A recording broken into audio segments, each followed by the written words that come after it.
अस्सलाम वालेकुम व्यूवर्स। इस वक्त मैं आपको एक बेबी गर्ल के लिए ब्लाउज़ की कटिंग स्टिचिंग दिखाने वाली हूँ। इसका डिज़ाइन आप देख सकते हैं, ये मैंने तैयार किया है। ये शर्ट है और इसको पैंट के ऊपर और स्कर्ट के ऊपर भी पहनाया जा सकता है। ये मैंने 1.5 साल से लेकर 2.5 साल के बच्चे तक के साइज़ का ये तैयार किया है। इसकी टोटल लेंथ जो है वो 16 इंचज़ है। स्लीव जो हैं इसके 13-14 इंचज़ के हैं और इसका तरीका मैं आपको बताने वाली हूँ। इसके लिए तकरीबन हमें सवा से 1.5 मीटर हमारे पास फैब्रिक होना चाहिए। सबसे पहले हम इसकी लंबाई लेंगे। लंबाई मैं 19 इंच रखूँगी। ये तैयार होने के बाद 2 इंच तकरीबन कम हो जाएगा, तो ये 17 इंच तकरीबन ये इसकी तैयार 18 इंच लिए मैंने इसकी लेंथ, और तैयार होने के बाद ये 16 इंच की रहेगी। और इसकी चौड़ाई हमें तैयार होने के बाद हमें 15 चाहिए, तो 16 हम 1 इंच जो है सिलाई के लिए और 1 इंच मैंने दरमियान में एक कट लगाकर रफल लगानी है, उसके लिए लिया जा रहा है। यानी 2 इंच इजाफे के साथ ये 17 इंच चौड़ाई और 18 इंच इसकी लंबाई है। 18 इंचज़ लेंथ एंड 16 इंचज़ इसकी विड्थ है। ये बैक है, बैक पीस है ये। और फ्रंट भी हमें इसके मुताबिक लेना है लेंथ में, लेकिन चौड़ाई उसकी इससे ज़्यादा होगी। बटन पट्टी के लिए हम इजाफी तकरीबन 1.5 इंच यानी 3 इंच फैब्रिक ज़्यादा लेंगे। ये फ्रंट के हिस्से चौड़ाई में ज़्यादा हैं, बटन पट्टी के लिए मैंने ज़्यादा लिया है। इसकी 17 इंच चौड़ाई बैक की हमने इसलिए ली है क्योंकि इसमें एक कट लगेगा और कट लगकर रफल लगेगी, उसमें भी हमारा 1 इंच कपड़ा जो है वो ख़त्म हो जाता है। ये फ्रंट पट्टी है जो मैंने अंदर 1 इंच फोल्ड की है और हाफ इंच बज़ाहिर बाहर नज़र आ रही है। अगर हमें ये 12 इंच का शोल्डर लेना है इसके लिए, तो मैं 6 इंच पर निशान लगाऊंगी। इसको ये तैयार होने के बाद हमारा 10 इंच का रहेगा, क्योंकि 1-1 इंच हमारी रफल की सिलाई में चला जाएगा और 1 इंच साइड की सिलाई में। तो ये 5 इंच मैंने इसका स्लीव्स का साइज़ लिया है। अब इसका बस्ट साइज़ भी जो है मैं इस वक्त ये 8 इंच पर ले रही हूँ, यानी 16 इंच हमारा ये बस्ट साइज़ होगा। तैयार होने के बाद ये 15 इंच रहेगा। हल्की सी ए लाइन कटिंग की गई है। अब देखें, यहाँ से मैंने शोल्डर से 1 इंच छोड़ा है और नीचे से मैं 3 इंच छोड़ दूँगी। ये देखें 3 इंच, यहाँ से 3 इंच ले लेते हैं, सेंटर से 3 इंच, और इधर की साइड से हमें शोल्डर का हिसाब लेना और एक हमें इस तरह से कर्व लाइन देनी है। लाइन लगाते हुए इतना थोड़ा फ़र्क आया है। पहले हमें स्ट्रेट कटिंग करते करते हमें इस तरह से गुलाई करनी है। ये देखिए मेरी लाइन बिल्कुल दुरुस्त नहीं थी, तो अब ये देखें 1 इंच ऊपर हम जब बढ़ा कर रखेंगे तो फिर ये इसका हमारा परफेक्ट साइज़ हो जाएगा। अब ये हमारा 5.5 इंच का शोल्डर रह गया है। 6 इंच का रखा था, 5.5 इंच का रह गया है। अब यहाँ से हम नेक लेंगे 2.5 इंच चौड़ाई की। बैक साइड हमें हाफ इंच रखनी है। जो फ्रंट साइड की नेक है उसको मज़ीद 1.5 इंच और मैं कटिंग करूँगी, यानी टोटल इसकी चौड़ाई जो है नेक की वो 2 इंच है। और नीचे से ये थोड़ा सा ये हमें स्ट्रेट लेना होता है ये बटन पट्टी को, ताकि हम बटन के ऊपर नीचे रख सकें। पट्टी को नीचे से थोड़ा सा सीधा रखना होता है। अब इसके लिए रफल की तैयारी मैं आपको बता देती हूँ। इसके लिए भी हमें एक पट्टी की ज़रूरत होगी।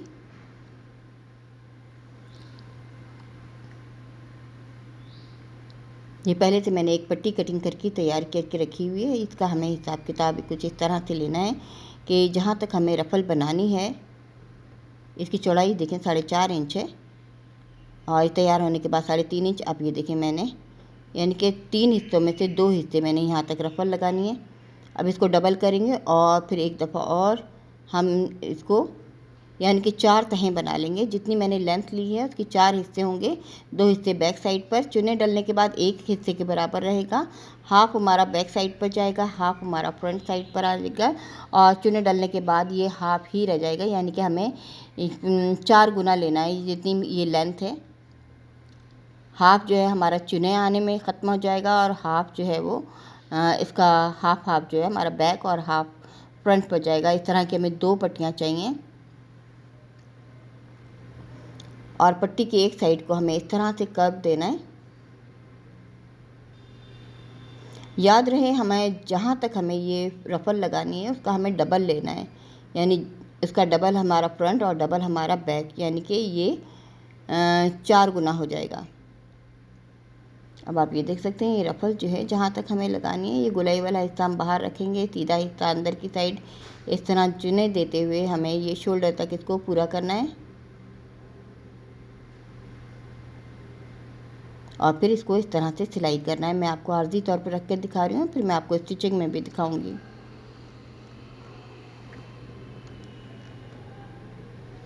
ये इसके मेन पार्ट तैयार हो गए हैं। अब मैं आपको स्लीव भी दिखा देती हूँ। ये इसी फैब्रिक को मैंने बचे हुए फैब्रिक में से इसी फैब्रिक को फोल्ड किया है। 6 इंच चौड़ाई का मैं स्लीव ले रही हूँ।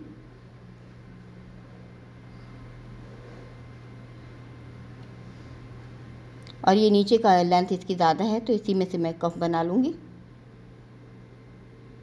12 इंच का मैं स्लीव ले रही हूँ। 1 इंच हमारा सिलाई में ख़त्म हो जाता है, यानी 11 इंच और तकरीबन 1.5 इंच का इसका कप होगा। जैसे 2 इंच का कप होगा तो ये 13 इंच हो जाएगा। आर्म होल 2.5 इंच पर मैंने कट करना है। 3 इंच पर 3 इंच पर हम गहरा अगर आर्म होल कट कर रहे हैं तो हमारे ऊपर जो है शोल्डर में चुने आएंगी। अगर मैं चुने डालनी है तो हम गहरा जो है आर्म होल को कट करते हैं, और अगर मैं चुने नहीं डालनी तो हमें आर्म होल की जो लेंथ है वो कम लेनी होती है। अब कफ भी मैं इसके बचे हुए पीस में से बनाऊंगी। जितनी स्लीव्स की चौड़ाई है उससे मैं देखें 1.5 इंच और कम कर रही हूँ। तकरीबन ये 4.5 इंच चौड़ाई का ये स्लीव्स है का कफ है, तकरीबन 4.5 इंच, और इतनी ही इसकी ऊंचाई है। जिसके कफ भी तैयार हो गए। इसी सिलाई भी बेहद आसान है, मैं आपको दिखा देती हूँ। सबसे पहले हमें शोल्डर जोड़ने हैं। इसके 4 शोल्डर होंगे, 2 दाएं 2 बाएं के, क्योंकि जैसे कि आपने देखा मैंने इसमें कट लगाकर इसको कम किया है। ये अंदर के तीरे वाले हिस्से मैंने जोड़ लिए हैं शोल्डर के। अब ये बाहर के हिस्से हैं जिसमें ये आर्म होल बना हुआ है। ये दोनों सेम है तो इसलिए बैक साइड वाले हिस्से जो हैं सेम हैं, तो इनको मैंने एक ही तरह से जोड़ लिया है। अब ये हमारी बटन पट्टी है। अब इस पर हमें रफ़ल लगानी है। इसके लिए रफ़ल के लिए हमें पट्टी जो होगी इसको मैंने पहले से पिको कर लिया है और अब इसमें चुने देनी है।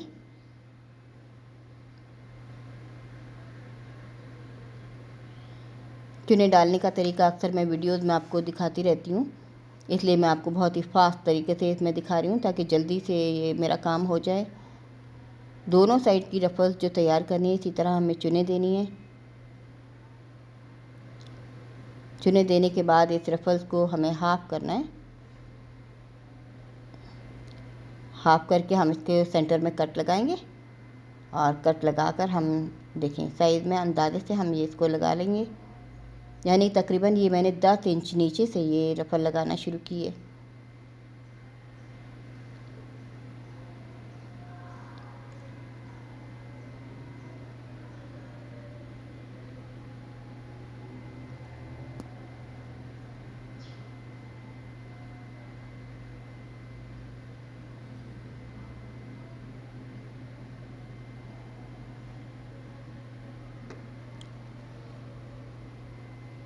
और ये फ्रंट बैक पर एक ही दफ़ा में रफ़ल लगी है, आप देख सकते हैं। और दूसरी साइड भी ये एक साइड है और दूसरी साइड भी इसी तरह से सेम लगेगी। अब आप ये देखें सेंटर वाला हिस्सा जो है अब उसको हम इसके साथ जोड़ देंगे। ये हमारा साइड वाला पैनल है जिसमें मैंने इसको रफ़ल को लगा दिया है सीधा करके। अब ये हमारा तीरे वाला हिस्सा है। तीरे वाला मतलब साइड का हिस्सा, सेंटर वाला हिस्सा जिसमें बटन पट्टी है। इसको मैं आपको इस तरह से दिखा रही हूँ कि इसको हमें फ्रंट से बैक तक एक ही दफ़ा में लगाना है।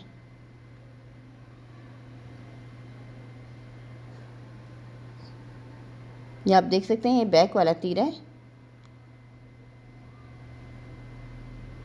और इसके बाद यहाँ पे जोड़ के बाद ये हमारा फ्रंट वाला तीरा जो है वो स्टार्ट हो जाएगा। तीरे का मतलब मेरा सेंटर का हिस्सा होता है, जो सेंटर पीस है।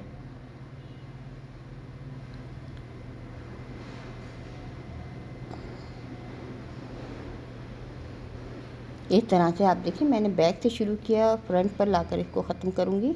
एक ही दफ़ा में ये पूरी रफल लगाई गई है और हाफ इसकी फ्रंट पर गई है, हाफ बैक पर। और सिलाई का रुख हमें तीरे की साइड पर करना है।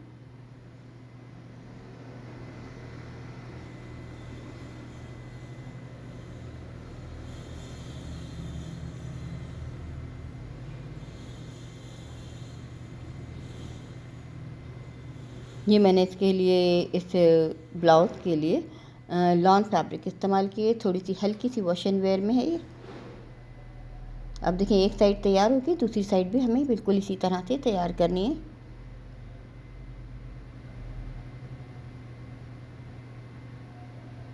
अब मैंने दोनों साइड तैयार कर लिए हैं, दूसरी साइड भी मैंने तैयार करके अब आपको दिखा रही हूँ। मैंने एक साइड आपको बनाकर दिखा दी है और ये तैयार होने के बाद कुछ इस तरह से इसकी शेप नज़र आएगी। अब हम स्लीव्स की तैयारी करेंगे। स्टार्ट से मैं तकरीबन 3 इंच छोड़ रही हूँ, क्योंकि इसमें बहुत कम चुनें आएंगी, हल्की हल्की सिर्फ हमें सेंटर में चुनें देनी है। इसके साथ इसका कफ जो है वो जॉइंट करना है।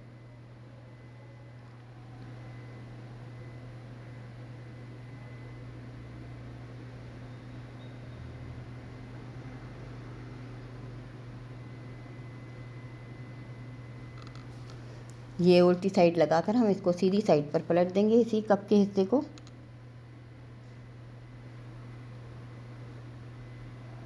और ये बहुत ही सिंपल सा स्लीव्स है, मैंने इसमें कोई लाइनिंग नहीं लगाई है। और चाहें तो आप इसमें लाइनिंग भी लगा सकते हैं, लेकिन उससे सख्त हो जाएगा ज़्यादा। बच्चों के कपड़ों में हम ज़्यादा पेपर बुकरम का इस्तेमाल कम ही करते हैं, ज़्यादा नहीं करते हैं। अब स्लीव्स को जोड़ा जा रहा है आर्म होल के साथ। और अब जैसे कि आपने देखा, मैंने इसका आर्म होल जो है वो ज़्यादा गहराई वाला कटिंग किया था, तो इसमें मैं पफ बनाऊंगी। हल्की हल्की चुने मैंने ऊपर की साइड पर देनी है।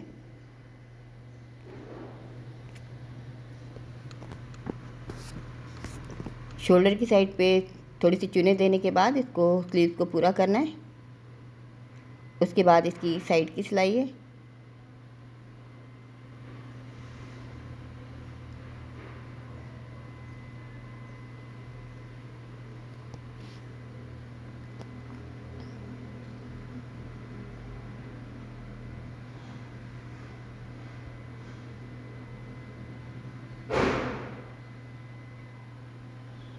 और साइड की सिलाई करने के बाद अब ये जो बटन पट्टी है इसको मैंने किनारी कर ली है।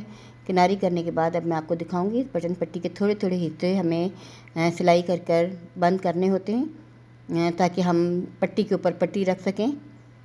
और ये कॉलर की बैक साइड रहेगी, इस तरह कट लगाएंगे। कट लगाने के बाद इस तकरीबन ये हाफ इंच ले सकते हैं हम, हाफ इंच से थोड़ा सा ज़्यादा।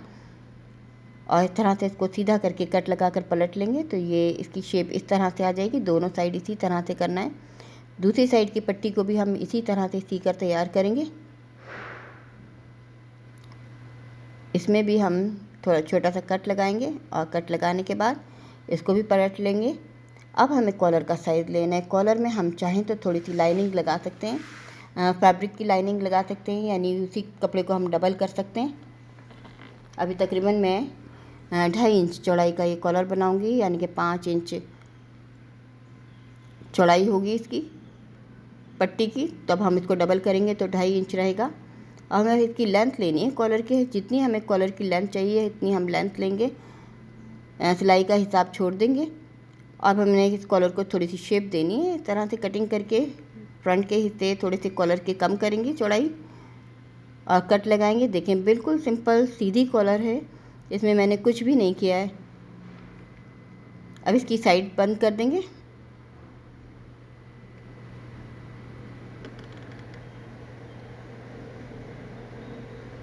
दोनों साइड्स को इस तरह से बंद करना है कि नीचे से थोड़ी थोड़ी एक एक पाँव की सिलाई हमारा खुला रहे, और खुला हुआ नहीं है तो हम थोड़ा सा सिलाई खोलकर इस तरह से इसको खोल लेंगे।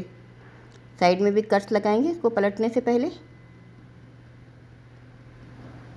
और कॉलर को दूसरी साइड, दोनों साइड से इसी तरह से सीधा करेंगे।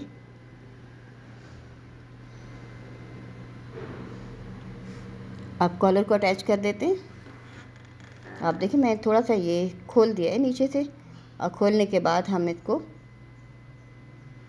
ऊपर रखकर इस तरह से एक हिस्से को सिलाई करेंगे और दूसरे को ऊपर फोल्ड करके हम दोबारा सिलाई करेंगे बाद में। कॉलर के जैसे कि आपने देखा है 2 हिस्से हैं, एक हिस्से को हम सिलाई कर रहे हैं सीधी साइड पर रखकर।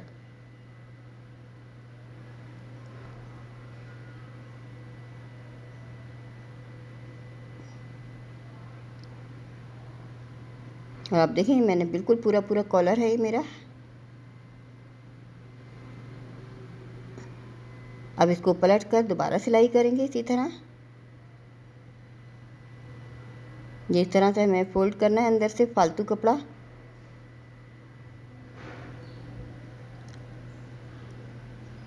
और एक बात और टिप्स मैं आपको दे देती हूँ, ये बात बता देती हूँ, अक्सर हम कॉलर्स लगाते हैं तो हमारा ऊपर का कॉलर जो है वो बड़ा हो जाता है, जिसकी वजह से हमारे कॉलर की तमाम शेप जो है वो ख़राब हो जाती है।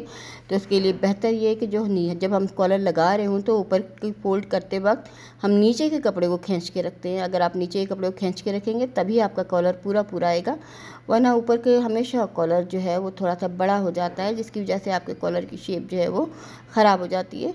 तो अगर आप इन चीज़ों का ध्यान रखेंगे तो आपकी कॉलर जो है वो बिल्कुल परफेक्ट लगेगी। और इस तरह से ये कॉलर भी तैयार हो गया है। अब जब ये तमाम चीज़ें तैयार होंगी, इनको बैलेंस करके अब नीचे की सिलाई हमें करनी है। नीचे की सिलाई भी मैं आपको दिखा रही हूँ कि किस तरह से ये पट्टी को फोल्ड करके हमें करनी है। अब इस कॉलर को हमने इस तरह से करना है, बैक साइड से इसको हमें डबल करना होता है और फ्रंट साइड से हम पूरा इस कॉलर को खोल देते हैं। इसको जब हम आयरन करेंगे तभी इसकी सही शेप नज़र आएगी। आप देखिए मैंने फ्रंट पट्टी बटन पट्टी को फोल्ड किया है अंदर की तरफ और इस तरह से नीचे घेर की सिलाई की जा रही है। सिलाई करने के बाद मैं बटन लगाकर आपको आयरन करके फिर दिखाती हूँ इसकी शेप तैयार होने के बाद। ये ब्लाउज़ जो है काफ़ी खूबसूरत लग रहा है। इसके नीचे हम प्लाज़ो बना सकते हैं, ट्राउज़र पर भी पहना सकते हैं, लूज़ ट्राउज़र पर, और जीन्स पर भी पहना सकते हैं, स्कर्ट पर भी पहना सकते हैं। और आप देखें तैयार होने के बाद इसकी शेप काफ़ी खूबसूरत लग रही है। छोटे छोटे बच्चों को इस तरह के ड्रेसेस बहुत अच्छे लगते हैं पहने हुए। चाहे तो आप भी बना सकते हैं। उम्मीद है आपको मेरा बताया हुआ तरीका समझ आ गया होगा। अगर कोई मिस्टेक अगर ऐसी है, कोई चीज़ आपको कंफ्यूज कर रही है तो आप मुझसे डायरेक्ट व्हाट्सएप पर पूछ सकते हैं।